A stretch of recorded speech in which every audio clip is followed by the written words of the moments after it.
Hello, thanks for being in a new video. This time I have an unboxing of the CMF Phone Uno. Let's get started.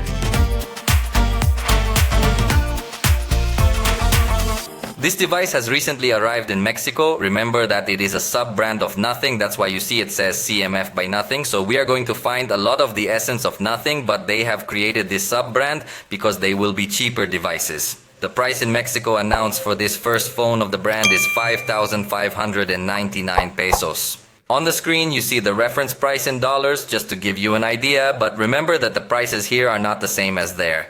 Generally in Mexico prices are a little higher, but it is clear that we are dealing with a mid-range device, although it seems to me that its overall price was much more attractive and competitive, but still, let's get to know it. First, let's take the device out of the box.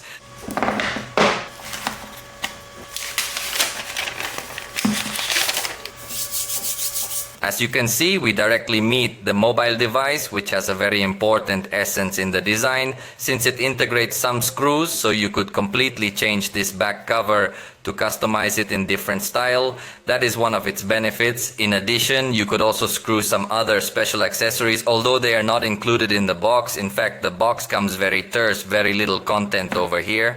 So the truth is that it's a bit of a short unboxing, but let's wait for me to turn this device on and see if there's any more content in the box.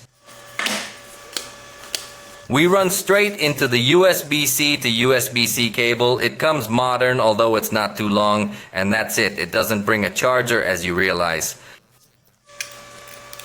Although, as you can see, at least they took the trouble to tell us what is compatible charging, from 10 to 14 watts with standard power delivery. So you need to buy a separate charger, and the good news is that at least it does support standard power delivery, so it will be much easier to find a charger that supports faster charging. Definitely annoying that on a budget device this happens though. Let's see what else is in here, because I think it brings yet another tidbit. And here it is. It's simply the tool to remove the tray. As you notice, it comes with an orange highlight, so CMF's proposal is to highlight the orange color, as opposed to Nothing's proposal where they highlight the transparency. That's basically all that comes in the box. As I told you, a very simple box with very little content. Let's focus on the cell phone next.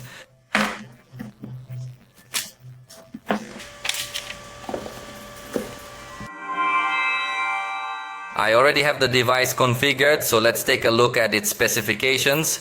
So far, the first impression is that the operating system comes completely customized in the style of Nothing, so they keep a lot of the Nothing essence, but as I say, in a series of devices with a much tighter price tag. The screen has a size of 6.67 inches in its diagonal. It has full HD plus resolution. It also supports HDR content, having a maximum peak brightness of 2000 nits. Although that's obviously only in some areas when you're displaying HDR content. Its typical peak brightness is 700 nits and it has 120 Hz in its refresh rate. So it's also going to show us very fluid movements. It's an AMOLED panel, so as I tell you, definitely that it's a very good quality display.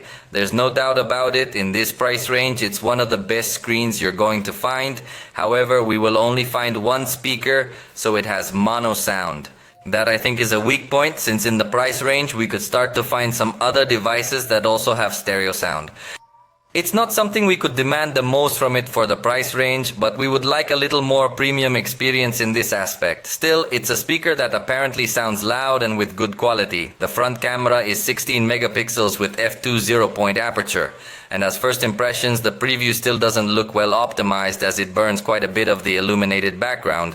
However, after processing, I think it does a good job of balancing highlights and shadows, so it looks like a good quality front camera. In fact, the color it generates looks very good to me, very similar to what we see in iPhone colors, which in turn is very similar to what we see on the Nothing Phone 2 and Nothing Phone 1.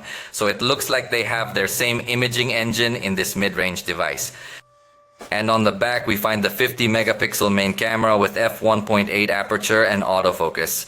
And a camera that they only highlight that it's a portrait sensor. I must say that at first impression it seems that it is a completely useless camera. But I have seen some publications where they managed to visualize what this camera sees, and it looks like it has pretty advanced depth detection.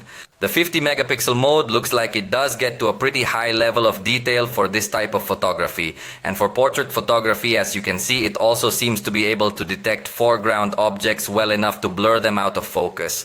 We'll see a little more detail in the review, but for now it looks like a good enough photographic system. I would have liked to see an ultra-wide camera, but in the review we will see that they also managed to take advantage of this camera. One important thing is that it can record video in 4K at 30 frames per second, something that very few devices can boast in this category. The front camera can only record in full HD. It features nothing OS 2.6 based on Android 14. You are promised 2 years of Android updates and 3 years of security patches. As you know, this system is very similar to pure Android with an aesthetic where monochrome style predominates. So for anyone who enjoys the very simple experience, very similar to the Pixel, you're really going to enjoy this. It really comes very clean in terms of the experience.